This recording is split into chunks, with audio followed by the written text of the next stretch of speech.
Hello दोस्तों, नमस्कार। मैं दीपक सर एक बार फिर से आप सभी लोग का शिक्षा कुल पीसीएस क्लासेस पे स्वागत करता हूं।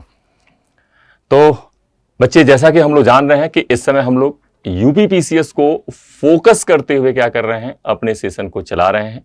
और इसमें यूपी पीसीएस के जो इंपॉर्टेंट टॉपिक हैं उनको हम लोग थ्योरी के थ्रू कवर करने की कोशिश कर रहे हैं। मेन फैक्ट्स को ही हम यहां पे कवर करने की कोशिश कर रहे हैं कि अपने एग्जामिनेशन के लिए कौन कौन से टॉपिक आपके ज्यादा इंपॉर्टेंट हैं।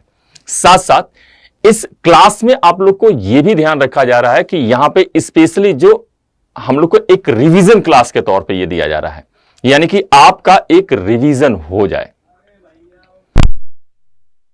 तो रिवीजन के तौर पर हम सारी चीजें यहां पर कर रहे हैं कंटिन्यू। तो ये सारी चीजें बिल्कुल आप याद रखेंगे। तो यहां पर बिल्कुल to the point major fact क्या क्या है, कॉन्सेप्ट बहुत ज्यादा नहीं, जो अपने एग्जाम के लिए है इंपॉर्टेंट। तो आज इसके अंतर्गत हम लोग क्या पढ़ने वाले हैं, मुगल एम्पायर के बारे में पढ़ने वाले हैं। और यहां पर मुगल वंश या फिर इन्हें क्या कहा जाता है, चतगई तुर्क वंश। क्यों कहा जाता है इन्हें चतगई तुर्क वंश या मुगल वंश? चतगई तुर्क कहा जाता है क्योंकि ये तुर्क भी थे, और साथ साथ में कहा जाता है कि इनका जो बाबर भारत में आपका फाउंडर था मुगल वंश का, उसे कहा जाता है कि उसमें दो महान आक्रमणकारियों के रक्त समाहित थे। क्योंकि यह अपने पितृपक्ष से क्या था, तुर्कों का वंशज था, और मातृपक्ष से किसका, तो कहा जाता है मंगोलों का वंशज था। क्योंकि कहा जाता है कि बाबर का जो माता थी और जो पिता, वो अलग अलग वंश से बिलोंग करते थे। ठीक है, तो इसीलिए कहा गया है कि बाबर में आपके दो महान आक्रमणकारियों के रक्त समाहित थे। किसके किसके भाई? तो कहा जाता है एक तरफ से किसके, तो कहा जाता है कि चंगेज खां का वंशज भी कहा जाता है। इसे कहा जाता है कि यह मातृपक्ष से चंगेज खां का 14वां वंशज भी हुआ करता था बाबर। ठीक है, और तैमूर के 5वें वंशज के रूप में भी इसे जाना जाता है। इसलिए इस वंश को चतगई तुर्क वंश के नाम से भी जाना जाता है। चतगाई कौन था? कहा जाता है कि जो मंगोल नेता हुआ करता था उसका लड़का हुआ करता था, चंगेज खां का लड़का था चतगाई, उसी के नाम पर इस वंश का नाम चतगई तुर्क भी कहा जाता है। तुर्क से भी बिलोंग करते थे और चतगई के वंशज से उसकी मां बिलोंग करती थी, इसलिए इस वंश को चतगई तुर्क वंश के नाम से भी जाना जाता है। तो चले यहां पर देखते हैं कि बाबर के संदर्भ में कुछ चीजें आप लोग को बताता हूं। यहां पर देखेंगे फटाफट हम लोग कि बाबर के संदर्भ में क्या क्या चीजें हैं। तो बाबर के संदर्भ में अगर हम लोग बात करते हैं तो इसे मुगल वंश का संस्थापक माना जाता है। कहा जाता है कि बाबर बचपन में काफी कम उम्र में क्या होता है, फरगना की गद्दी पे बैठता है। मिडिल एशिया में एक जागीर हुआ करती थी फरगना, और फरगना का शासक हुआ करता था उमर शेख मिर्जा। कहा जाता है कि बाबर के फादर की जो पैतृक जागीर हुआ करती थी वो समरकंद हुआ करती थी। बाबर बचपन से ही अपने पिता से क्या कर रहा था, समरकंद की कहानियां सुन रहा था। उसके दिलो दिमाग में समरकंद बैठा हुआ था और उसकी इच्छा थी कि वो समरकंद पर एक दिन अधिकार करे। लेकिन कहा जाता है कि एक दिन दुर्घटना में क्या हुआ, उसके फादर की डेथ हो गई, और उसके फादर की डेथ होने के बाद बाबर काफी कम उम्र में, मात्र 11 साल कुछ महीने की उम्र में क्या होता है, फरगना की गद्दी पे बैठता है। चूंकि मैंने बताया कि बाबर में दो महान आक्रमणकारियों के रक्त समाहित थे। यह तैमूर का 5वां वंशज और अपने मातृपक्ष से चंगेज खां का 14वां वंशज था।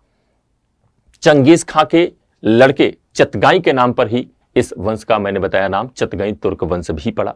ठीक है, बाबर अब जब गद्दी पे बैठता है तो अब बाबर के सामने सबसे बड़ी समस्या थी, फरगना को संभालना था, साथ साथ उसे समरकंद भी देखना था। समरकंद और फरगना दोनों को संभालना था। बाबर नो डाउट योग्य था, और उसने क्या किया, कहा जाता है कि बाबर की सबसे बड़ी जो कठिनाई आ गई, जैसे बीच में उसकी यहां पे डायनेस्टी थी फरगना, ये फरगना थी, फरगना, और एक साइड क्या पड़ रहा था, एक साइड पड़ रहा था समरकंद, और दूसरे साइड क्या पड़ रहा था, दूसरे साइड था इसके रिलेटिव, यानी इसके जो मामा थे उनका राज्य हुआ करता था। और जब इसके फादर की डेथ हो गई, बाबर काफी कम उम्र का था, तो इन दोनों का कहां पे ध्यान लग गया, ये दोनों के दोनों लोग फरगना पे अधिकार करना चाहते थे। लेकिन बाबर ने बड़ी बुद्धिमत्ता दिखाई और फाइनली बाबर ने क्या किया, फरगना पे अटैक किया, और फरगना पे अटैक करके बाबर क्या करता है, कहा जाता है समरकंद को जीत लेता है। बाबर को जैसे ही फरगना को जीतता है, समरकंद बाबर फरगना से आगे निकलकर समरकंद को जीतता है और कुछ दिन तक समरकंद पे अधिकार रखता है, लेकिन इसी बीच में इसके रिलेटिव क्या करते हैं, फरगना की ओर बढ़ने लगते हैं। तो बाबर समरकंद से निकलकर फरगना की ओर बढ़ जाता है। लेकिन जब तक वो फरगना पहुंचता है तो फरगना उसके हाथ से निकल चुका था, और जब वो समरकंद की तरफ से पहुंचना चाहता है तो कहा जाता है समरकंद भी उसके हाथ से निकल चुका था। सैबानी खां ने क्या किया था, तो कहा जाता है समरकंद पे अधिकार कर लिया। बाबर ने बहुत जद्दोजहद की, लेकिन उसे ना ही फरगना मिला और ना ही समरकंद। अब बाबर के हाथ में ना फरगना रहा ना समरकंद, इसलिए बाबर अब वहां से मूव करता है और किधर निकल आता है, तो यह निकलता है 1507 में पहुंचता है काबुल पहुंचता है, और 1507 में पहुंचकर काबुल पर अधिकार करता है। और अधिकार करने के बाद यहीं पर क्या करता है, बाबर बादशाह या पादशाह की उपाधि धारण करता है। बाबर ने काबुल पर अधिकार करने के बाद वहां पर बादशाह या पादशाह की उपाधि धारण की, और इस बीच बाबर लगातार समरकंद और फरगना पे अधिकार करने की कोशिश करता है, लेकिन उसे सफलता नहीं मिलती है। यानी बाबर एक तरह से मिडिल एशिया की राजनीति में पूरी तरह से असफल हो चुका था। अब बाबर के सामने कोई रास्ता नहीं था। लेकिन इसी दौरान कहा जाता है कि बाबर क्या करता है कि एक प्रायोगिक तौर पर, एक कहा जाता है कि कहने की एक इवेंट प्रायोगिक तौर पर क्या करता है, इंडिया की तरफ एक कैंपेन करता है। इस कैंपेन में बाबर ने पहली बार 1519 में भारतीय क्षेत्रों पर यहां पे अटैक किया, और वो प्लेस कौन थे, तो बाजौर और भेरा कहा जाता है। दो भारतीय क्षेत्र थे, एक का नाम था बाजौर और दूसरा का नाम था भेरा। तो बाजौर और भेरा, यहां पर अगर हम लोग देखें तो बाजौर और भेरा पे कब अटैक होता है, बाजौर एंड भेरा पे बाबर का अटैक कब होता है, तो बाबर 1519 में बाजौर और भेरा पे अटैक करता है। लेकिन यहां पर बाजौर और भेरा पे अटैक करने का मतलब यह नहीं था कि बाबर बाजौर और भेरा पे यानी इंडिया में अपनी डायनेस्टी फाउंड करना। अभी भी बाबर इंडिया में कोई भी डायनेस्टी नहीं बनाना चाहता था। ऐसे कंडीशन में कहा जाता है बाजौर और भेरा के युद्ध के दौरान, जब भेरा का बैटल होता है, अब भेरा के दौरान ही बाबर क्या करता है, फर्स्ट टाइम एक प्रॉपर आप कह लें कि आर्टिलरी का प्रयोग किया जाता है, यानी तोपखाने का प्रयोग किया जाता है इसी भेरा युद्ध के दौरान। यह क्वेश्चन पूछा गया है कि बाबर ने किस युद्ध में या भारतीय युद्धों में किसने पहली बार व्यवस्थित तोपखाने का प्रयोग किया था, तो बाबर ने बाजौर और भेरा युद्ध के दौरान, जिसमें भेरा युद्ध के दौरान ही प्रॉपर आपका क्या किया है, तोपखाने का प्रयोग किया जाता है बाबर के द्वारा। बाबर फिर से यहां से वापस हो जाता है और चला जाता है काबुल, और फिर से आपकी कोशिश करता है किधर, समरकंद और फरगना की ओर, लेकिन अभी भी बाबर को सफलता नहीं मिल रही थी। इसी बीच में कहा जाता है कि दिल्ली की गद्दी में थोड़ा सा परिवर्तन होता है। लोदियों का शासन आ चुका था। बहलोल लोदी आपके डेथ हो चुका था, उनके सिकंदर लोदी की भी डेथ हो जाती है अचानक, और फिर उनका लड़का इब्राहिम लोदी कहा जाता है सल्तनत की गद्दी पे बैठता है। इब्राहिम लोदी जब सल्तनत की गद्दी पे बैठता है तो कहा जाता है कि कुछ उसके रिलेटिव उससे नाराज हो जाते हैं, जैसे दौलत खान लोदी और आलम खान लोदी जो उसके रिलेटिव थे उससे नाराज हो जाते हैं। राजपुताना में एक पावरफुल व्यक्ति था जिसका नाम था राणा सांगा। राणा सांगा भी कहीं ना कहीं लोदियों से नाराज चल रहे थे, और राणा सांगा का एम कहीं ना कहीं क्या था, मुगल सत्ता को हटाए, सल्तनत काल का अंत करके अपनी एक सत्ता को स्थापित करना। कहा जाता है कि बाबर ने अपनी एक आत्मकथा लिखी है जिसका नाम है तुजुक ए बाबरी। बाबर की जो बायोग्राफी है वो उस किस नाम से जानते हैं हम लोग, तुजुक ए बाबरी के नाम से जानते हैं। तुजुक ए बाबरी में बाबर लिखता है कि उसे इंडिया पे अटैक करने के लिए दो लोगों ने इनवाइट किया। एक नाम देता है राणा सांगा का और दूसरा नाम देता है दौलत खान लोदी और आलम खान लोदी। कहता है कि इन लोगों ने मुझे यहां पे इनवाइट किया इंडिया पे क्या करने के लिए, कैंपेन करने के लिए। और इसी क्रम में बाबर इंडिया की तरफ फिर से बढ़ना स्टार्ट कर देता है। और जब इंडिया की तरफ बाबर बढ़ता है तो बाबर बढ़ते हुए इंडिया की तरफ इंडिया में एंटर करता है, और पहला बैटल लड़ता है कब, तो फर्स्ट बैटल ऑफ पानीपत होता है कब, 21 अप्रैल 1526। यहां पर देखें तो यहां पर बाबर इंडिया में कैंपेन करने के दौरान क्या करता है, फर्स्ट बैटल लड़ता है। यहां पे बाबर ने भारत में कुल 4 युद्ध लड़े। उन 4 युद्ध काफी इंपॉर्टेंट है, बार बार एग्जामिनेशन में पूछे जाते हैं। तो फर्स्ट बैटल ऑफ पानीपत कब होता है, 21 अप्रैल 1526 को। किसके किसके बीच, बाबर और इब्राहिम लोदी। ठीक है, बाबर एंड इब्राहिम लोदी के बीच, बाबर ठीक है एंड किसके बाद यहां पे याद रखेंगे, इब्राहिम लोदी के बीच क्या होता है आपका, यहां पर एक बैटल होता है जिसे हम लोग क्या कहते हैं, फर्स्ट बैटल आप पानीपत के नाम से जानते हैं। फर्स्ट बैटल आप पानीपत यहां पर होता है, जिसमें इब्राहिम लोदी की क्या होती है, पराजय हो जाती है। इब्राहिम लोदी यहां पर हार जाता है और बाबर की जीत होती है। इस युद्ध की खासियत थी, इस युद्ध की खासियत यह थी, कहा जाता है कि बाबर जब अपनी आर्मी लेकर चला तो बहुत कम, जैसा कि इतिहासकार कहते हैं, केवल 10,000 अपनी आर्मी के साथ बाबर पानीपत के मैदान में आकर खड़ा हो गया था। बाबर की जीत का सबसे बड़ा श्रेय दिया जाता है कि पानीपत के मैदान में बाबर के जीतने का सबसे बड़ा श्रेय था उसका तोपखाना। कहा जाता है कि जो इसके तोपखाने थे वो तोपखाने काफी व्यवस्थित थे, जो कहीं ना कहीं बाबर को जीतने में मदद करते हैं। और इब्राहिम लोदी के हार का सबसे बड़ा कारण माना जाता है इब्राहिम लोदी की अनुभवहीनता, यानी एक्सपीरियंस नहीं था इब्राहिम लोदी को। युवा था लेकिन अल्हड़ था, उसे किसी चीज की जानकारी बहुत ज्यादा नहीं थी। कहा जाता है बाबर ने इस युद्ध में अपने तोपखाने और साथ साथ में कहा जाता है युद्ध की तुगलमा पद्धति और तोपों को सजाने की उस्मानी विधि, यहां पर दो चीज याद रखिएगा कि ठीक है, तुगलमा पद्धति और तोपों को सजाने की उस्मानी विधि द्वारा बाबर क्या करता है, पानीपत के मैदान में जीत लेता है। पानीपत के मैदान को जीतने के बाद बाबर मूव करता है कहां पे, आगरा की ओर मूव करता है और अपने लड़के हुमायूं को मूव कर देता है दिल्ली की ओर, क्योंकि दिल्ली में इब्राहिम लोदी का बड़ा खजाना पड़ा हुआ था और बाबर को डर था कहीं ऐसा ना हो दौलत खान लोदी और आलम खान लोदी उस खजाने पे कैप्चर कर ले। अब यहां पे पानीपत के मैदान में जीतने के बाद बाबर कहां पे बढ़ा, तो यहां पे बढ़ता है आगरा की ओर। यहां पर याद रखेंगे आगरा की ओर यहां पर बाबर बढ़ता है, आगरा में बढ़ता है और आगरा में यहां पर बढ़ने के बाद बाबर आगरा पहुंचता है और यहीं पर क्या करता है, अपना राज्याभिषेक कराता है, एक तरह से अपने को मुगल एम्पायर घोषित करता है। लेकिन आगरा में सबसे बड़ी समस्या यह थी कि बाबर यहां पर आगरा में तो बैठ गया, लेकिन आगरा से अब नियरेस्ट जो प्लेस था वो क्या था, राजस्थान यहां पर नियरेस्ट प्लेस था। अब बाबर की सबसे बड़ी समस्या थी राजस्थान में कौन बैठा था, तो यहां बैठा था राणा सांगा।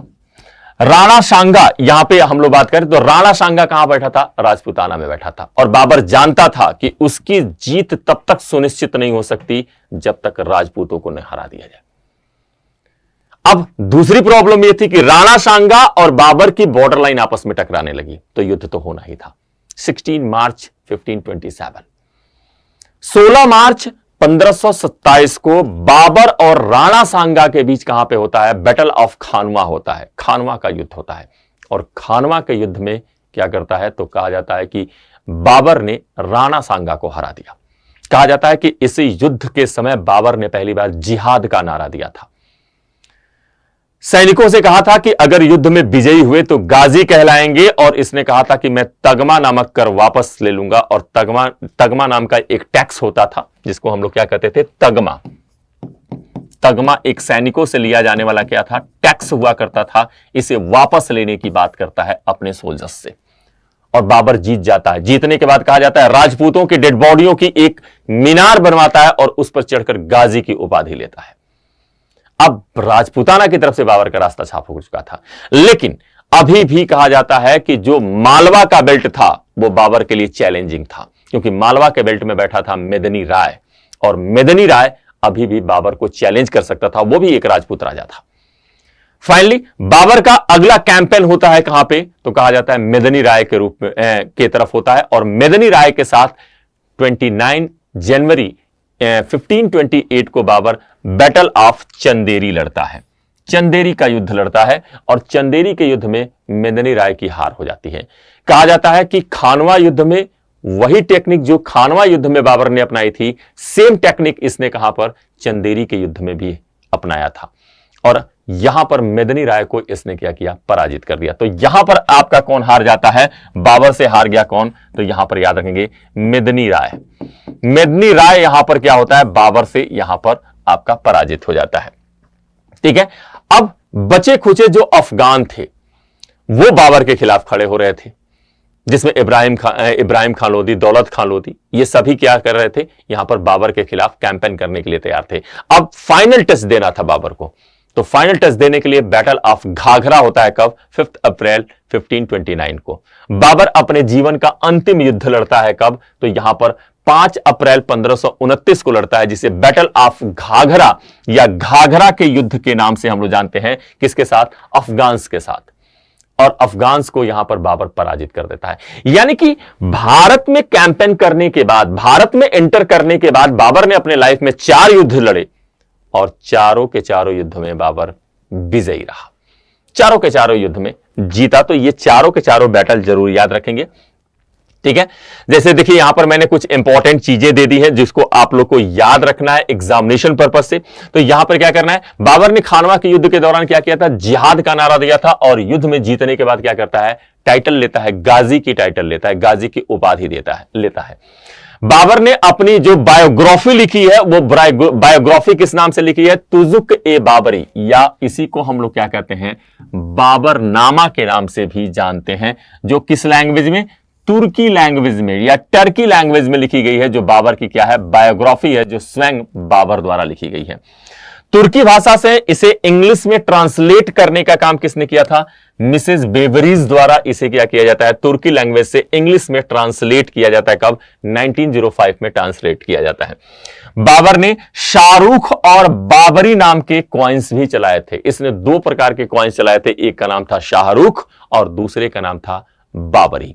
और फाइनली 1530 में बाबर की आगरा में डेथ हो जाती है। यहां पर देखिए, ठीक है, इसने क्या किया था, यहां पे तुजुक ए बाबरी के नाम से इसने क्या किया, इसने, या इसे हम लोग बाबरनामा भी कहते हैं, ठीक है। इसने क्या लिखा है, तो यहां पे ऑटोबायोग्राफी, यहां पे तुर्की लैंग्वेज में इसके द्वारा लिखा गया, बिल्कुल याद रखेंगे। यहां पे बाबरनामा को ट्रांसलेट कब किया गया, तो ट्रांसलेटेड फ्रॉम तुर्की टू इंग्लिश कब किया गया, मिस बेवरीज द्वारा कब किया गया, 1905 में किया गया। और इसने 2 तरह के क्वाइंस भी क्या किए थे, इंट्रोड्यूस किए थे, एक था शाहरुख और दूसरा था बाबरी नाम के सिक्के चलाए। और 1530 में फाइनली इसके कहां पे, तो कहा जाता है आगरा में इसकी यहां पर डेथ हो जाती है और इसे आगरा के ही आराम बाग में दफन कर दिया जाता है। लेकिन बाबर ने मरने से पहले अपने सबसे बड़े लड़के हुमायूं को बुलाया था और हुमायूं से क्या कहता है बाबर, कहता है हुमायूं से कि मेरी दिल इच्छा है कि मैं मर जाऊं तो मेरा मकबरा इंडिया में नहीं काबुल में बनवाना। पहले तो बाबर मरा तो उसे आगरा के आराम बाग में, या राम बाग कहा जाता है या आराम बाग कहा जाता है, उसमें दफन कर दिया गया। लेकिन बाद में उसकी इच्छा अनुसार फिर उसे काबुल में दफन कर दिया जाता है। बाबर के बारे में कहा जाता है कि बाबर थोड़ा सा आपका जो बाबर हुआ करता था वो मतलब बगीचे लगवाने का शौकीन हुआ करता था, इसलिए इसे एक टाइटल दी जाती है। बाबर को क्या कहते हैं, उपवनों का राजकुमार भी कहते हैं, याद रखिएगा, बाबर को क्या कहते हैं, उपवनों का राजकुमार भी कहा जाता है। बाबर के मरने के समय कहा जाता है उसके 4 लड़के, हुमायूं, कामरान, अस्करी और हिंदाल, जिसमें सबसे बड़े लड़के कौन था, हुमायूं था। हुमायूं को बाबर अपना उत्तराधिकारी घोषित करते हैं। एक स्टोरी मिलती है, कहा जाता है बाबर के मौत को लेकर 2-3 कहानियां मिलती हैं। एक कहानी कहा जाता है कि बाबर की डेथ कैसे हुई, तो इसके संदर्भ में कहा जाता है कि बाबर को इब्राहिम लोदी की मां ने जहर दे दिया था, उसके कारण बाबर की डेथ हो गई। एक स्टोरी ये मिलती है। एक स्टोरी ये मिलती है कि हुमायूं इस समय काफी बीमार पड़ गया था, हुमायूं लगभग मरने ही वाला था, जितना वो दवा इलाज करा सकता था कराया, लेकिन हुमायूं की तबीयत नहीं सही हो रही थी। ऐसे कंडीशन में कहा जाता है कि कुछ फकीरों ने बाबर को सलाह दिया कि यदि आप अल्लाह से दुआ करें कि आपके पुत्र की जान बख्श दे और बदले में आपकी जान ले ले, तो शायद हो सकता है कि आपके पुत्र की जान बच जाए। लिखा गया है कि बाबर 1 हफ्ते तक अपने आप को एक कमरे में बंद कर लेता है और अल्लाह से दुआ करता है कि उसके लड़के की जान बख्श दे, बदले में उसकी जान ले ले। और कहा जाता है एक चमत्कार था कि 1 हफ्ते बाद धीरे धीरे बाबर बीमार पड़ने लगा और हुमायूं का स्वास्थ्य ठीक होने लगा और धीरे धीरे हुमायूं ठीक हो गया और कुछ ही दिन बाद बाबर की डेथ हो गई। यह भी एक स्टोरी मिलती है बाबर के जीवन से। अब बाबर की डेथ हो चुकी थी, नई नई अभी सत्ता मिली थी, युवा लड़का हुमायूं अब गद्दी पर बैठता है मुगल वंश की। मुगल वंश पे गद्दी पर बैठता है हुमायूं। हुमायूं के संदर्भ में यहां पर याद रखेंगे कि हुमायूं का इंडिया में 2 टाइम पीरियड मिलेगा। एक उसका फर्स्ट टाइम पीरियड होगा जो 1530 से लेकर 1540 होगा, ये फर्स्ट इसका टाइम पीरियड होगा। और जो इसका सेकंड टाइम पीरियड होगा ये कब से कब होगा, तो सेकंड वाला टाइम पीरियड याद रखेंगे इसका 1555 से 1556। कहा जाता है 1530 में जब बाबर मरा तो बाबर ने मरने से पहले अपने सबसे बड़े लड़के हुमायूं को अपने पास बुलाया था। उसके 4 लड़के थे, मैंने बताया, हुमायूं, कामरान, अस्करी और हिंदाल। तो जैसे सबसे बड़ा लड़का था हुमायूं को बुलाता है अपने पास और कहता है कि मेरे मरने के बाद अपने भाइयों का ख्याल रखना और क्या करना, अपने एम्पायर को अपने भाइयों में भी डिवाइड कर देना, यानी बांट देना। कहा जाता है कि शायद हुमायूं की यह लाइफ में सबसे बड़ी भूल साबित हुई, क्योंकि जब हुमायूं परेशानी में पड़ा तो उसके किसी भी भाई ने उसकी कोई मदद नहीं की। कहा जाता है कि हुमायूं जैसे ही यहां पर गद्दी पे बैठ जाता है तो गद्दी पे बैठने के बाद इसने पहला कैंपेन कहां पे किया, तो कालिंजर के खिलाफ। फर्स्ट कैंपेन हुमायूं का किसके खिलाफ होता है, कालिंजर के खिलाफ। और कालिंजर के चंदेल शासक कौन थे, प्रताप रुद्रदेव, इनके खिलाफ फर्स्ट कैंपेन करता है 1531 में। फाइनली इसके बाद से 1532 में हुमायूं ने दोहरिया का युद्ध लड़ा, जिसमें इसने क्या किया, महमूद लोदी की आर्मी को पराजित कर दिया। 1539 में हुमायूं ने कौन सा, तो कहा जाता है बैटल ऑफ चौसा लड़ता है, जिसमें शेर शाह सूरी से इसकी हार हो जाती है। चौसा में हार जाता है और 1540 में हुमायूं कन्नौज या बिलग्राम के युद्ध में फिर से क्या होता है, आपका शेर शाह सूरी से हार जाता है। तो हुमायूं की यहां पर कुछ मेन बैटल्स की अगर हम लोग बात करते हैं तो इसके कुल आपके 3-4 मेन बैटल्स याद रखने हैं हुमायूं के, जो आपके लिए इंपॉर्टेंट होंगे। जैसे हुमायूं ने फर्स्ट कैंपेन कब किया था, तो यहां पे याद रखेंगे रूलर बनने के बाद यहां पर इसने फर्स्ट कैंपेन कब किया था, तो यहां पे 1531 में यहां पर बिल्कुल याद रखेंगे। किसके खिलाफ, अगेंस्ट प्रताप रुद्रदेवा के खिलाफ करता है, जो कौन था भाई, तो चंदेल रूलर हुआ करता था, इसके खिलाफ फर्स्ट कैंपेन करता है। कालिंजर प्लेस अगर पूछेगा तो याद रखेंगे, कालिंजर का नाम आप बताएंगे। इसके बाद 1532 में हुमायूं कौन सा करता है, तो यहां पर बैटल ऑफ दोहरिया यहां पर करता है और इस दोहरिया के युद्ध में, बैटल ऑफ दोहरिया के युद्ध में हुमायूं की जीत हो जाती है। दोहरिया युद्ध जीतने के बाद हुमायूं की एक लाइफ में कह लो कि एक थोड़ी सी उसकी कमजोरी थी, वीकनेस थी, एक वीक पॉइंट था कि हुमायूं थोड़ा सा आराम पसंद था और किसी भी चीज को बहुत ज्यादा सीरियस नहीं लेता था। मतलब रेस्ट पे आ गया तो फिर रेस्ट पे आ गए। कहा जाता है कि हुमायूं जब गुजरात के कैंपेन पे निकलता है तो गुजरात के कैंपेन में वो बैठा हुआ था, ठीक है।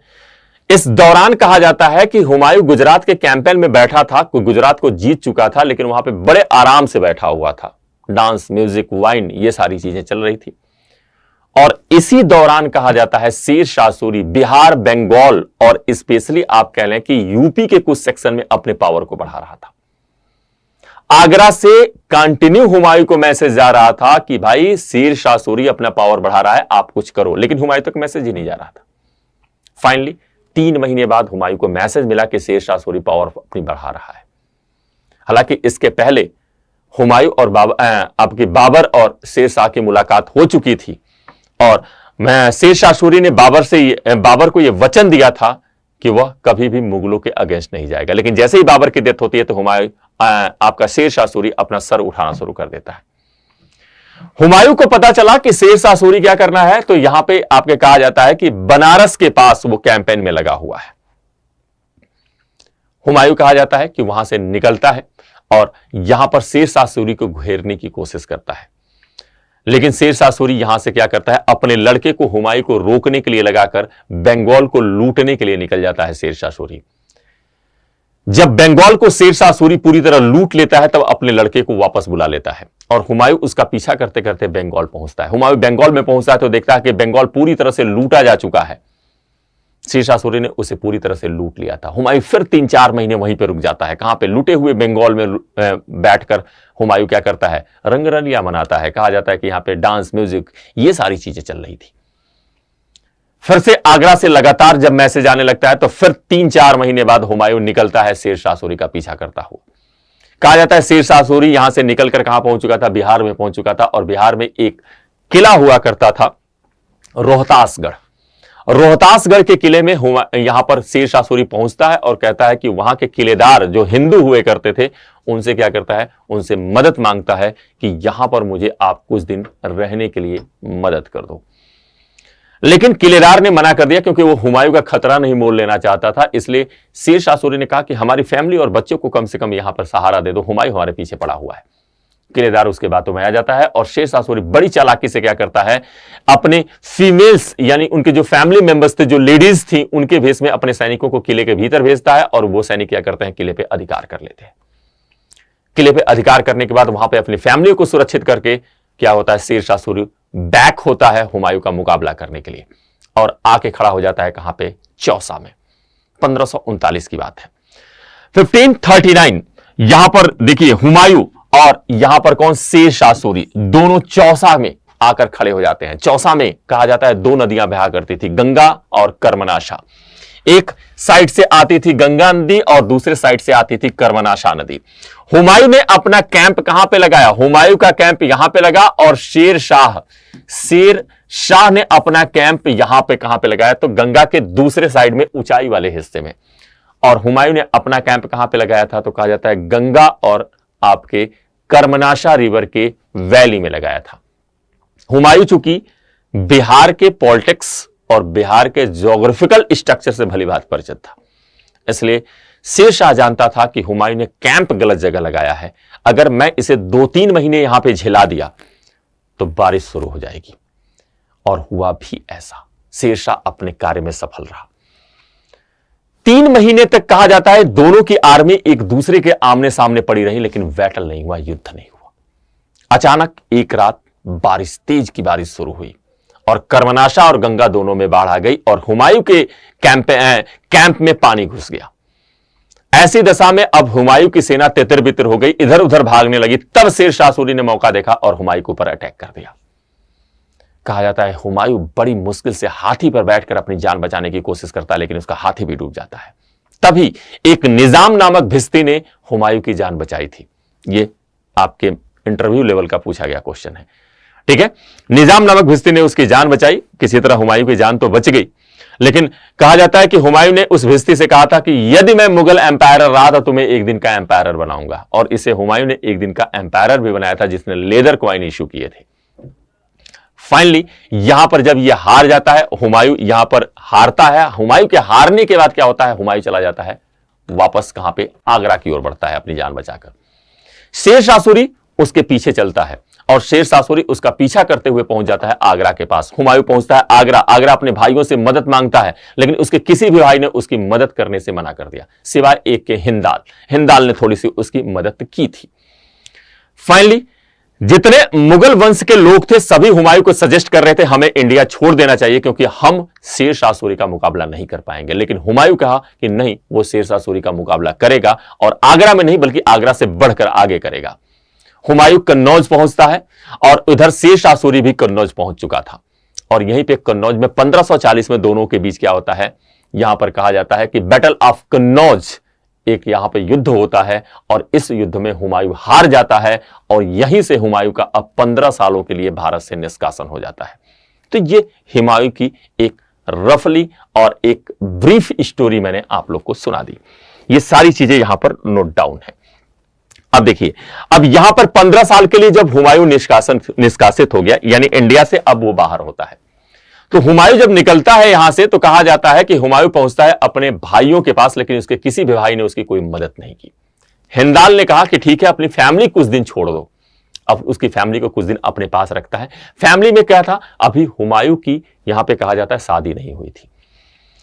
अभी मतलब पहले की पत्नियां थी, लेकिन अभी किसी भी पत्नी से कोई बच्चा नहीं था। लेकिन कहा जाता है इसी दौरान जब हुमायूं रुका होता है कहां पर, यहां पर अपने भाई हिंदाल के यहां, तो हिंदाल का एक गुरु हुआ करता था जिसका नाम था मीर अली अकबर। मीर अली अकबर की लड़की हुआ करती थी हमीदा बानो बेगम। हमीदा बानो बेगम से हुमायूं का निकाह तय होता है, लेकिन हमीदा बानो बेगम मना कर देती है, कहती है कि नहीं, मैं इससे शादी नहीं करूंगा, ये भिखारी आदमी है, इसके पास क्या है। कहती है मैं शादी नहीं करूंगा। इसीलिए कहा जाता है जॉब जरूरी है, जॉब करोगे तभी लड़की भी अच्छी मिलेगी और शादी भी अच्छे घर में होगी भाई, ठीक है। तो यहां पर वो क्या करती है, मना कर देती है शादी करने से, लेकिन फिर बाद में सब लोग समझाते हैं तो वो शादी के लिए तैयार हो जाती है। और यहां पे 1541 में क्या होता है, 1541 में आपका हुमायूं और हमीदा बानो बेगम का निकाह होता है। इसी दौरान कहा जाता है कि शेर शाह सूरी को अभी भी लगातार हराने की कोशिश करता है कौन, हुमायूं।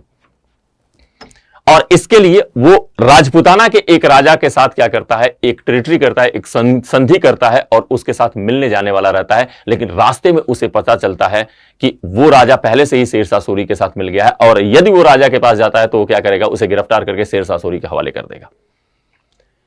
फाइनली जब हुमायूं को इस बात की पता चलता है तो हुमायूं अपने कैंपेन को रास्ते में ही रोक देता है। और इसी दौरान 1542 में उसे पता चलता है कि उसकी पत्नी हमीदा बानो बेगम ने एक लड़के को जन्म दिया है, जो इतिहास में आगे चलकर जलालुद्दीन मोहम्मद अकबर के नाम से जाना जाएगा।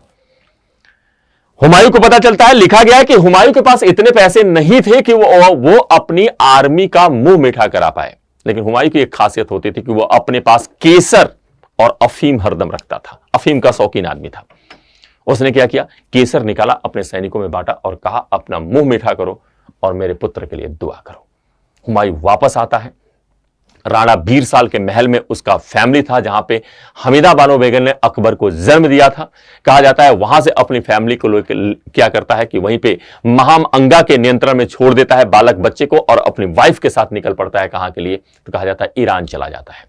ईरान के शाह के कोर्ट में जाता है। ईरान के शाह के कोर्ट से क्या कहता है, वहां के शाह से कहता है कि भाई हमें आपकी मदद चाहिए, मुझे भारत पे पुनः अधिकार करना है।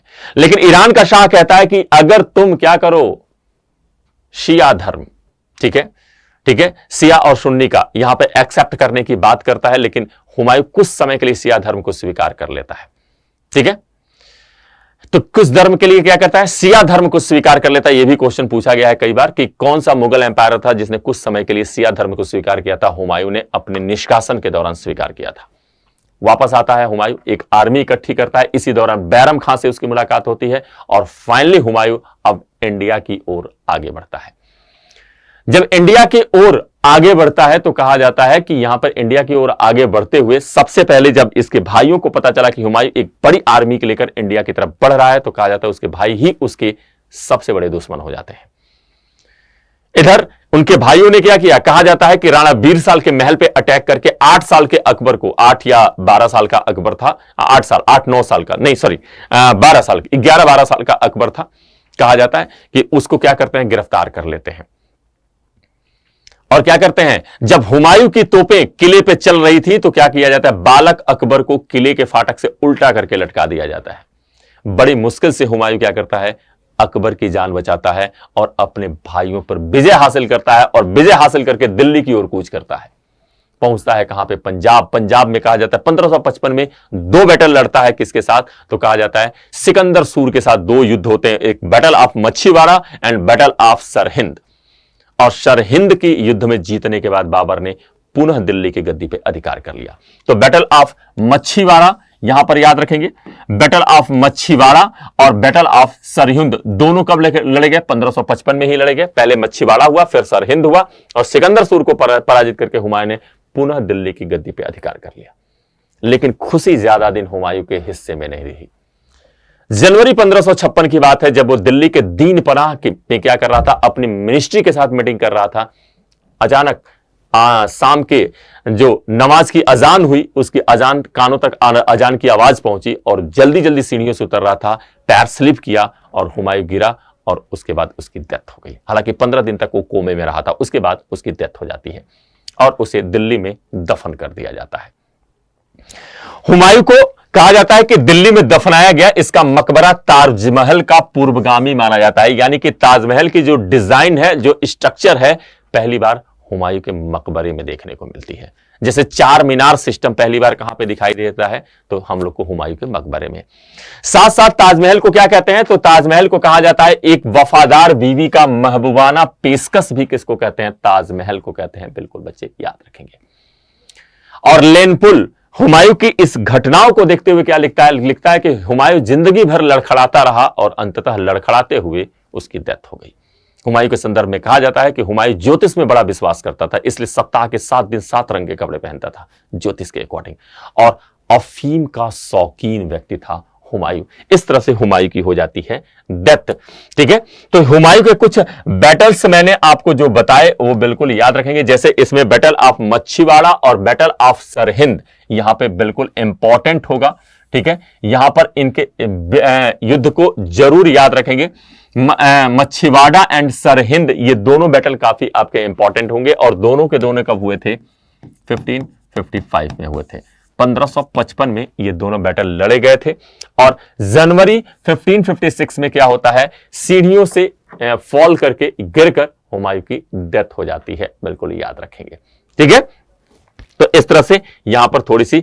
अब आता है कौन? शेर शाह सूरी। अगर हम लोग शेर शाह सूरी की बात करते हैं तो थोड़ा सा हम लोग शेर शाह सूरी पे चर्चा कर ले। तो शेर शाह सूरी, इसे चालाक अफगान भी कहा था। किसने कहा था? बाबर ने इसे चालाक अफगान कहा था। कहा था कि ये एक चालाक अफगान है भाई। इसके संदर्भ में कहा था किसने? तो याद रखेंगे ये बाबर का स्टेटमेंट है। शेर शाह सूरी की बात करें, भारत में 2 अफगान एम्पायर मिलेंगे जिसमें फर्स्ट अफगान एम्पायर का फाउंडर था कौन? बहलोल लोदी। लेकिन इंडिया में सेकंड अफगान एम्पायर का फाउंडर कौन था? तो कहा जाता है कि शेर शाह सूरी सेकंड अफगान एम्पायर का फाउंडर माना जाता है। और इसका सेकंड अफगान एम्पायर का टाइम पीरियड कब से होता है? 1540 से लेकर याद रखेंगे 1555 तक यह सेकंड अफगान एम्पायर का टाइम पीरियड है। लेकिन अगर आपसे शेर शाह सूरी का ड्यूरेशन पूछा जाएगा तो याद रखेंगे यहां पर 1540 से लेकर मात्र 1545 तक 5 साल तक ही शेर शाह सूरी ने क्या किया था? शासन किया था। इसके बाद इसके उत्तराधिकारियों ने शासन किया। शेर शाह सूरी ने जिस साम्राज्य की स्थापना की उसे मैंने बताया कि सेकंड अफगान एम्पायर या द्वितीय साम्राज्य सूर साम्राज्य के नाम से भी जाना जाता है। सेकंड अफगान एम्पायर कहते हैं या सूर साम्राज्य के नाम से जाना जाता है। जैसे यहां पर the empire that Sher Shah Suri established is known as second Afghan empire और सूर एम्पायर के नाम से इसे जाना जाता है। इसके विषय में अगर जानकारी के सोर्सेस की बात करें तो सबसे इंपॉर्टेंट और सबसे महत्वपूर्ण स्रोत क्या होता है? अब्बास खां सरवानी की एक किताब होती है तारीख शेरशाही। अब्बास खां सरवानी की जो किताब है तारीख शेरशाही, इससे हम लोग को हुमायूं के पूरे प्रशासन के विषय में जानकारी मिलती है। जबकि हसन अली खां की किताब कौन सी है? तवारीख ए दौलत ए शेरशाही। और अहमद यादगार की जो पुस्तक है तारीख सलातीन अफगाना, यहां से हम लोग ये 3 काफी इंपॉर्टेंट बुक्स हैं जहां से हमें क्या मिलता है? शेर शाह सूरी के विषय में जानकारी मिलती है। बिल्कुल यहां पर याद रखेंगे।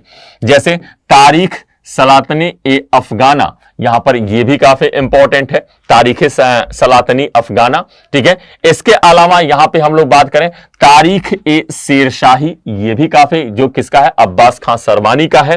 ठीक है, तारीख ए दौलत ए शेरशाही, तो तवारीख ए दौलत ए शेरशाही, ये 3 किताबें जरूर आप याद रखेंगे और इनके राइटर्स का नाम याद रखेंगे। आगे चलते हैं, शेर शाह सूरी के बारे में देखते हैं। शेर शाह सूरी मैंने बताया काफी इंपॉर्टेंट है, लगभग यहां से एक क्वेश्चन फिक्स रहता है भाई, अक्सर पूछ देता है।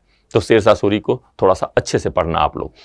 शेर शाह सूरी के बचपन का नाम क्या था? फरीद खां था, कहा जाता फरीद खां। और इसका पिता हाशन खां कहां पे हुआ करता था? सासाराम का जागीरदार, जो प्रेजेंट टाइम में बिहार में पड़ता है।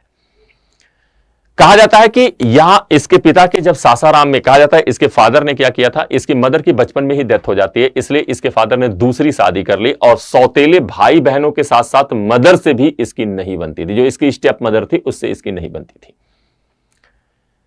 फाइनली कहा जाता है कि जिस दौरान यहां पर जो आपका इसका पिता था, जो आपका सासाराम का जागीर था, वो सासाराम के जागीर से पहले कहां पे? बजवाड़ा, जो हिसार हरियाणा में पड़ता है, बजवाड़ा में जब वो था उसी दौरान कहा जाता है शेर शाह जो सूरी का जन्म हुआ करता था। कब? 1472 में इसका जन्म हुआ था।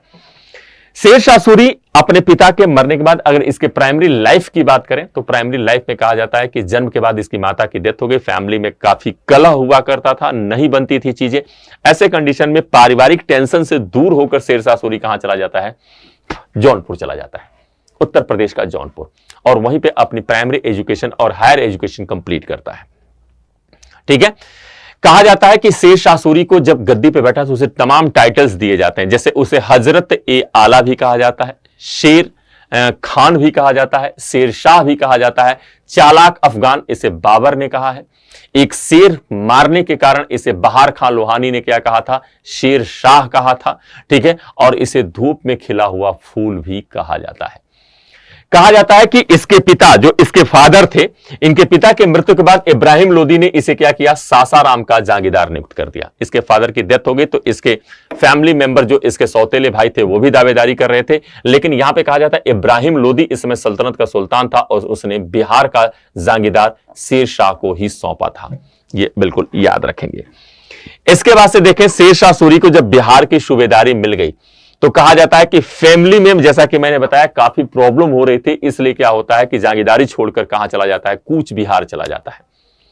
यानी कि जो ईस्टर्न बिहार होता है, जो आपका किससे यहां पे बंगाल और ऊपर के सेक्शन से लगता है, तो वहां पे चला जाता है ईस्टर्न बिहार। और वहां के एक राजा हुआ करते थे जिनका नाम हुआ करता था आपका देखिए उन बहार खां लोहानी। बहार खां लोहानी वहां का राजा हुआ करता था और बहार खां लोहानी के कोर्ट में चला जाता है शेर शाह सूरी। बहार खां लोहानी के कोर्ट में जाने के बाद कहा जाता है यहां पे जाकर बहार खां लोहानी के यहां नौकरी कर लेता है। और उसका लड़का हुआ करता था जो काफी छोटा हुआ था, 7-8 साल का लड़का था, जमाल खां का संरक्षक बन जाता है। ठीक है, लेकिन इसी बीच में घटना यह होती है कि बहार खां लोहानी की डेथ हो जाती है। और बहार खां लोहानी की जब डेथ हो जाती है तो उसके मरने के बाद इसने क्या किया? उसके लड़के का रक्षक भी बन गया था और उसकी वाइफ से शादी कर लेता है शेर शाह सूरी। इसी बीच में कहा जाता है कि शेर शाह सूरी घाघरा के युद्ध में अफगानों के, बाबर के विरुद्ध अफगानों से लड़ता है। ठीक है, लेकिन उसमें क्या होता है? बाबर जीत जाता है तो शेर शाह सूरी गिरफ्तार किया गया था। तो उसने वहीं पे वचन दिया था कि वो मुगलों के खिलाफ कभी नहीं जाएगा। लेकिन जैसे ही बाबर की डेथ होती है तो मुगलों के खिलाफ सबसे पहले उसी ने झंडा बुलंद कर दिया। 1532 में जैसा कि मैंने बताया कि दोहरिया या दोहरा के युद्ध में क्या करता है? ये हुमायूं को पराजित करता है। दोहरिया या दोहरा के युद्ध में हुमायूं के क्या करता है? पराजित कर देता है। इसके बाद से देखें शेर शाह सूरी, इसके बाद से 2 बैटल हम लोग जानते हैं हुमायूं के साथ लड़ता है, बैटल ऑफ चौसा और बैटल ऑफ आपका बिलग्राम, कन्नौज बिलग्राम का युद्ध, जिसमें क्या करता है? हुमायूं को पराजित करता है और दिल्ली की गद्दी पर अधिकार करता है। अब यहां पर गद्दी पर बैठने के बाद अगर कैंपेन की बात करें तो कहा जाता है कि इसका सबसे इंपॉर्टेंट कैंपेन कब हुआ था? तो 1545 में। ये 45 नहीं है, इसको 44 कर लेना आप लोग। ठीक है, ये 44 है, यहां पर इसको 44 कर ले लीजिएगा। जो ये कैंपेन होता है ये 44 में कैंपेन हुआ था मारवाड़ के खिलाफ और 45 कालिंजर के खिलाफ। ठीक है, तो यहां पर अगर हम लोग शेर शाह सूरी यहां पे कैंपेनिंग की बात करेंगे तो जो इसका फर्स्ट कैंपेन होता है, यहां पर याद रखेंगे, फर्स्ट कैंपेन जो इसका होता है ना, ये 44 में हुआ था। 1544 यहां पर याद रखिएगा, मैं फिर से मिटाकर सही कर देता हूं इसे, ये टाइपिंग एरर है। ठीक है, यहां पर याद रखेंगे बच्चे, ये जो कैंपेन हुआ था ये 44 में हुआ था। 1544 में कहा जाता है कि 1544 में शेर शाह सूरी मारवाड़ के शासक मालदेव के खिलाफ क्या करता है? कैंपेन करता है। राजपूत एक हो चुके थे और ऐसा लग रहा था कि शेर शाह सूरी को मारवाड़ में मुंह की खानी पड़ेगी। शेर शाह सूरी काफी दिन से कैंपेन के लिए कैंप लगाया हुआ था लेकिन उसे सफलता नहीं मिल रही थी। फाइनली कहा जाता है कि शेर शाह सूरी ने एक चाल चली, कुछ लेटर लिखवाए और मालदेव के शिविर के पास गिरवा दिया, उसके कैंप के पास गिरवा दिया, ताकि वो लेटर शेर किसको मिल जाए? मालदेव को मिल जाए। क्योंकि उसमें कुछ ऐसा लिखा था कि जिसके आधार पर कहा जाता है कि मालदेव को ऐसा लगा कि उनके कुछ राजपूत साथी शेर शाह सूरी से मिल चुके हैं और जैसा उसने सोचा था वैसा ही हुआ। मालदेव ने अपने कुछ राजपूत साथियों को अपने कैंप से बाहर कर दिया, जिसके बाद कहा जाता है कि उन राजपूत साथियों ने यह प्रतिज्ञा किया कि वो क्या करेंगे? शेर शाह सूरी से डायरेक्ट लड़ेंगे और वो गद्दार नहीं है इस बात का प्रमाण देंगे। उन्होंने शेर शाह सूरी पे अटैक किया लेकिन शेर शाह सूरी द्वारा उनकी हत्या कर दी गई, मार दिया गया। मारवाड़ को जीत लेता है। अब राजपूत फूट चुके थे इसलिए मारवाड़ को 1544 में क्या करता है? शेर शाह सूरी जीत लेता है। जीतने के बाद शेर शाह सूरी अपने लाइफ का लास्ट कैंपेन करता है कालिंजर। कालिंजर के राजा हुआ करते थे कीरत सिंह। कीरत सिंह के खिलाफ कैंपेन करता है 1545 में। कालिंजर का किला कहा जाता है काफी इंपॉर्टेंट और काफी कहा जाता है कि ताकतवर किला हुआ करता था, जिसको तोड़ना काफी मुश्किल था। शेर शाह सूरी काफी दिन से वहां पे कैंप लगाया हुआ था लेकिन उसे किले का फाटक तोड़ने में सफलता नहीं मिल रही थी। इसी दौरान कहा जाता है कि शेरशाह सूरी ने क्या किया, यहां पर एक उक्का नाम की तोप होती थी जिससे गोले चलवा रहा था और वहीं बगल में खड़ा था एक गोला, कहा जाता है कि गया और किले के फाटक से टकराया और वापस आकर उस स्थान पे गिरा जहां से इस कैंपेन को लीड कर रहा था कौन, शेरशाह सूरी। गोला फटा और उसके बाद से शेरशाह सूरी की यहीं पर डेथ हो जाती है। कहा जाता है मरने से पहले शेरशाह सूरी ने अपने सैनिकों से कहा था कि मेरी दिल इच्छा है कि मेरे मरने से पहले आप क्या करना, किले का फाटक तोड़ देना। कहा जाता है शेरशाह सूरी के मरने से पहले कालिंजर को जीत लिया गया था। तो ये शेरशाह सूरी का इतिहास है, इसकी पॉलिटिकल हिस्ट्री, जिसको मैंने एक ब्रीफिंग के तौर पे आपको बता दिया। शेरशाह सूरी जब रूलर बनता है तो उसने कुछ नए यहां पर कहा जाता है कि कुछ नए यहां पर व्यवस्थाओं को लागू करता है। जैसे उसने क्या किया, अपने पूरे के पूरे एम्पायर को उसने क्या किया, कुछ छोटे छोटे आपके सेक्शन में डिवाइड किया। जैसे जिसके क्या कहते थे प्रशासन में, यहां पे सूबा, सरकार, परगना और ग्राम में इसने क्या किया, डिवाइड कर दिया। जैसे प्रेजेंट टाइम में हम देखते हैं इंडिया में स्टेट में क्या होगा, कमिश्नरी में क्या हो जाता है, डिस्ट्रिक्ट में क्या हो जाता है भाई, तो तहसील हो जाती है, तहसील में क्या होते हैं, ब्लॉक होते हैं, ब्लॉक में क्या हो जाता है, तो ग्राम पंचायतें होती हैं और ग्राम पंचायतों के नीचे विलेज होते हैं। ठीक उसी तरह इसने क्या किया, सूबा, सरकार, परगना और ग्राम में अपने पूरे साम्राज्य को बांट दिया। ये प्रशासनिक इकाइयां हैं शेरशाह सूरी के। परगना सिस्टम आज भी चलता है, याद रखिएगा, परगना सिस्टम आप देखेंगे तो आज भी चलता है। ये परगना सिस्टम की शुरुआत किसने की थी, शेरशाह सूरी द्वारा ही किया गया था। इसके अलावा ये देखें कि बंगाल में सबसे ज्यादा अगर हम लोग देखें तो अव्यवस्था कहां पे फैली थी, बंगाल में सबसे ज्यादा अव्यवस्था फैली थी। इसलिए शेरशाह सूरी ने क्या किया, बंगाल को यहां पर उसको कंट्रोल करने के लिए इसने एक नया पोस्ट बनाया जिसका नाम था अमीर ए बांग्ला। अमीर ए बांग्ला नाम का इसने क्या किया, यहां पर एक नया पोस्ट क्रिएट करता है और बंगाल को क्या करता है, सरकार, अगर हम लोग बात करें सरकार में, कई सारे सरकारों में, यहां पे बताया गया 19 सरकारों में क्या करता है, इसे डिवाइड कर देता है।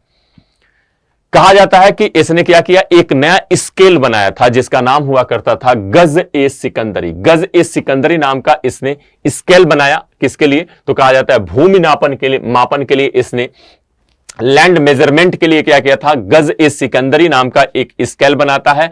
और इसने क्या किया, लैंड रेवेन्यू टैक्स कितना लिया भाई, तो कहा जाता है 1/3 इसने लैंड रेवेन्यू टैक्स लगाया। साथ साथ में कहा जाता है शेरशाह सूरी ने 2 काफी इंपॉर्टेंट कॉइन्स चलाए थे, सिक्के चलाए थे, जो बार बार एग्जामिनेशन में पूछा गया है। ठीक है, कहा जाता है इसने चांदी का रुपया, इसका काफी फेमस कॉइन था, जो क्या होता था, यहां पे देखिए शेरशाह सूरी इंट्रोड्यूस ए सिल्वर कॉइन कॉल्ड रुपया। यहां पे रुपया नाम का सिक्का चलाता है। ठीक है, और यही रुपया आगे चलकर क्या होता है, ब्रिटिश इंडिया की करेंसी बन जाती है और आज भी इंडिया में यही करेंसी चलती है। तो चांदी का रुपया, ठीक है, इसने किसने चलाया था, शेरशाह सूरी द्वारा ही चलाया गया था। शेरशाह सूरी ने बंगाल के सोनार गांव से आगरा, दिल्ली और लाहौर होते हुए, यहां पे बंगाल के सोनार गांव से क्या करता है, ये आगरा, दिल्ली और लाहौर होते हुए इसने क्या किया, अटक टू कटक, कहा जाता है पंजाब, कहां पे, पाकिस्तान, इस क्षेत्र में पड़ता है, आपका अटक टू कटक की रोड बनवाता है, जिसे हम लोग ग्रैंड ट्रंक रोड या जीटी रोड, ब्रिटिश काल में इसी रोड का नाम क्या रख दिया जाता है, जीटी रोड या ग्रैंड ट्रंक रोड के नाम से इसको जाना जाता है। आगे देखें तो अब्बास खां शेरवानी क्या लिखते हैं, तारीखे शेरशाही में लिखते हैं कि शेरशाह सूरी के एम्पायर में, यहां पे कहा जाता है कि इसने 1700 सराय या धर्मशाले बनवाए। ठीक है, शेरशाह सूरी ने क्या किया था, 1700 सराय या धर्मशाले बनवाए थे, जिसे डॉक्टर कानून को क्या लिखते हैं, कहते हैं कि ये शेरशाह सूरी के साम्राज्य की क्या थी, आर्टिजरीज थी, यानी धमनियां थी।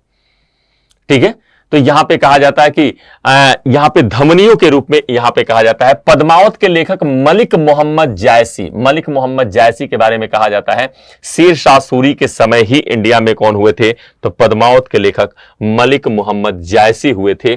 ठीक है, जिसने पद्मावत नामक किताब लिखी है, जिसमें हम लोग को अलाउद्दीन के कैंपेन के विषय में जानकारी मिलती है कि अलाउद्दीन ने कैसे क्या किया था, राणा रतन सिंह के खिलाफ कैंपेन किया था। रानी पद्मावती की सुंदरता का वर्णन किया गया है इसमें, किसके द्वारा, मलिक मोहम्मद जायसी के द्वारा।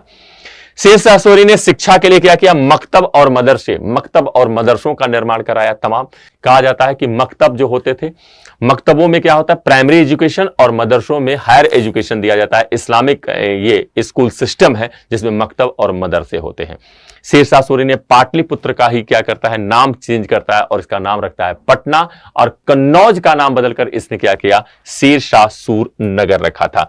Change the name of Pataliputra to Patna यहां पे कर दिया, and change the name of the Kannauj to क्या कर दिया, शेरशाह सूर नगर कर दिया था। बिल्कुल याद रखेंगे। शेरशाह सूरी ने अपना मकबरा, मरने से पहले कहा जाता है इसने अपना मकबरा कहां पे, सासाराम बिहार में इसने क्या किया था, सासाराम बिहार में शेरशाह सूरी ने अपना टोम्ब यानी मकबरा भी बनवाया था। तो बिल्कुल बच्चे याद रखेंगे इन चीजों को। तो ये शेरशाह सूरी हो गए। इसके अलावा शेरशाह सूरी के प्रशासन के विषय में अगर हम लोग बात करें, इसके एडमिनिस्ट्रेशन के बारे में बात करते हैं, तो यहां पर देखते हैं अब्बास खां शेरवानी इसके एडमिनिस्ट्रेशन के बारे में अपनी किताब तारीखे शेरशाही में क्या लिखते हैं, लिखते हैं कि शेरशाह सूरी के साम्राज्य में जनता खुशहाल थी, किसी को किसी बात का कोई भय नहीं था, किसी को चोरी का डर नहीं था। क्योंकि अब्बास खां शेरवानी क्या लिखते हैं, लिखते हैं कि शेरशाह सूरी के साम्राज्य में एक बूढ़ी स्त्री रात के 12 बजे, ठीक है, या आधी रात को क्या कर सकती, अपने सर पर ज्वारातों से भरी टोकरी लेकर कहीं भी आ जा सकती थी। ये मत सोचो कि इसमें क्या, इसमें देखो कि इतिहासकार हिस्टोरियन ने क्या क्या चीजें, अगर वो चाहता तो यंग लेडी लिख सकता था, चाहता तो मेल लिख सकता था, लेकिन उसने लेडी लिखा और लेडी के बाद बूढ़ी स्त्री लिखा, ओल्ड लेडी लिखा। चाहता तो सर पे कोई सामान या टोकरी लिख सकता था, लेकिन उसने क्या कहा ज्वारा तो ज्वेलरी से भरी हुई टोकरी लेकर, और चाहता तो दिन लिख सकता था, लेकिन लिखता है रात को कहीं भी आ जाए। इसका मतलब शेरशाह सूरी के प्रशासन की बात करें तो उसने पूरे साम्राज्य में काफी व्यवस्थित अपना एडमिनिस्ट्रेशन बना रखा था।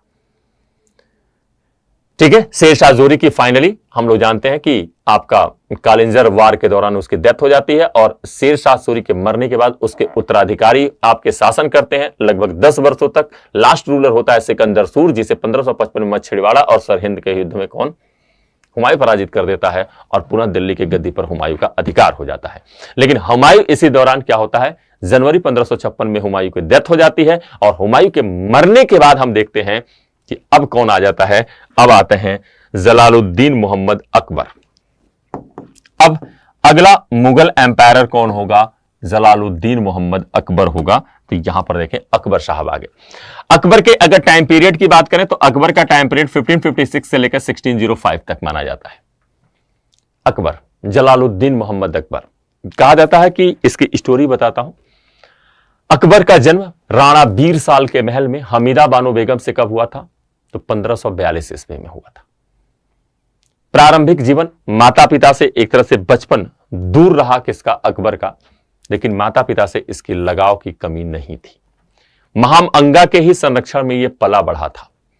और जब हुमायूं कहा जाता है ईरान से लौटता है तो बैरम खां आ चुका था किसके पास, हुमायूं के पास। कहा जाता है कि भारत के पुनः कैप्चर करने में बैरम खां का बहुत बड़ा हाथ था।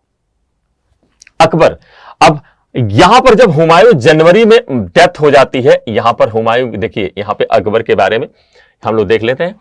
तो 15 अक्टूबर 1542 को अमरकोट के राणा बीरसाल के महल में हमीदा बानो बेगम से क्या हुआ था, यहां पर किसका, अकबर का जन्म हुआ था। 15 अक्टूबर 1542 को इसका जन्म होता है। जब हुमायूं मरता है तो उस समय कहा जाता है कि अकबर बैरम खां के साथ कहां पे था, पंजाब के कैंपेन पे गया हुआ था। महाम अंगा ने बैरम खां को मैसेज भिजवाया कि हुमायूं की डेथ हो चुकी है। यहां पे स्टोरी भी मिलती है, कहा जाता है कि हुमायूं 15 दिन कोमा में था। धीरे धीरे बात फैल रही थी कि हुमायूं अब मरने वाला है, और जब लोगों को इन बातों की पता चल रहा था तो इस दौरान लग रहा था कि बस करो कि अब क्या होगा। लेकिन इसी बीच में क्या होता है कि जब अकबर को पता चलता है, बैरम खां को पता चलता है कि हुमायूं की डेथ हो गई है, तो ऐसे कंडीशन में क्या करता है, तुरंत बैरम खां अकबर का राज्याभिषेक कहां पे कर देता है, तो कहा जाता है पंजाब में एक जगह होती है कालानौर। पंजाब के कालानौर नामक स्थान पे क्या करता है, 14 फरवरी 1556 को बैरम खां के संरक्षण में अकबर का राज्याभिषेक कर दिया जाता है। कहा जाता है कि अकबर के राज्याभिषेक के लिए बैरम खां ने क्या किया था, ईंटों का एक कह लो सिंहासन बनाया और उस पर बैठाकर उसका राज्याभिषेक कर दिया, यानी मुगल एम्पायर घोषित कर दिया। प्रॉब्लम यह थी कि इधर आपका हेमू तेजी के साथ दिल्ली और आगरा की ओर बढ़ रहा था। मुगल्स, इधर हुमायूं की डेथ हो चुकी थी। बैरम खां अभी पंजाब में फंसा हुआ था और अकबर अभी बच्चा था। ऐसे कंडीशन में जितने दिल्ली में आपके मुगल एम्पायर की फैमिलियां थी सभी के सभी पंजाब पहुंच गए। सब ने निर्णय लिया कि हमें क्या करना चाहिए, हमें भारत छोड़ देना चाहिए क्योंकि हेमू से मुकाबला नहीं कर पाएंगे। फाइनली कहा जाता है कि अकबर और बैरम खां ने कहा कि नहीं, हम हेमू का मुकाबला करेंगे और फाइनली दोनों के बीच युद्ध होता है। Second battle of Panipat, Panipat का द्वितीय युद्ध होता है 1556 में, 1556 में, और जिसमें हेमू हार जाता है। हेमू के हारने के बाद बैरम खां द्वारा हेमू की हत्या कर दी जाती है और पुनः एक तरह से मुगलों का फिर से दिल्ली की गद्दी पर अधिकार हो जाता है। तो अब मुगल्स पुनः दिल्ली के गद्दी पर स्थापित हो चुके थे। अब मुगल पुनः दिल्ली के गद्दी पर आ चुके थे। 5 नवंबर 1556, 5 नवंबर 1556 को सेकंड बैटल ऑफ पानीपत में क्या होता है, तो जैसा कि मैंने बताया आपको, हेमू को हराया जाता है और बैरम खां द्वारा उसकी हत्या कर दी जाती है। हालांकि इस युद्ध को तो हम अकबर के नाम पे जानते हैं, लेकिन एक्चुअल लीड कौन कर रहा था, एक्चुअल लीड इसको कर रहा था बैरम खां। ठीक है। अकबर का शिक्षक हुमायूं ने, कहा जाता है कि हुमायूं ने मरने से पहले बैरम खां को क्या किया था, आपका अकबर का संरक्षक और शिक्षक दोनों नियुक्त किया था। हालांकि अकबर का एक और शिक्षक था, पीर मोहम्मद भी था। ठीक है। कहा जाता है घुड़सवारी और तलवारबाजी अकबर को किसी ने सिखाया था तो वो बैरम खां था। बैरम खां बिल्कुल उसे अपने बच्चे के जैसे मानता था। फाइनली समय बीतता गया, 1556 से लेकर 1560 तक की बातें करते हैं, तो यहां पर क्या होता है कि बैरम खां के बीच और आपके अकबर के बीच क्या होता है कि कहीं ना कहीं दूरियां बढ़ रही थी। इसके पीछे कई सारे कारण थे। जैसे अभी भी बैरम खां अकबर को एक छोटे बच्चे जैसे ही ट्रीट करने की कोशिश कर रहा था। प्रॉब्लम यह थी कि हुमायूं के मरने के बाद चूंकि पूरी तरह से उसको अपने कंट्रोल में रखने का काम बैरम खां ने किया था। अब समस्या यह थी कि बैरम खां अभी भी उसे बच्चे जैसे ट्रीट कर रहा था। इस कारण कहीं ना कहीं अकबर अब बड़ा हो रहा था तो उसे लग रहा था कि मैं बच्चा मैं नहीं रहा और मेरे साथ ऐसा ट्रीट न किया जाए, जिसके कारण कहा जाता है उनके बीच आपसी मतभेद बढ़ रहे थे। इसमें आग में घी डालने का काम कौन कर रही थी, महामंगा कर रही थी। और इसी दौरान कहा जाता है कि फाइनली उन दोनों के बीच इतनी ज्यादा मिसअंडरस्टैंडिंग हो गई कि दोनों के बीच युद्ध का नौबत आ गया।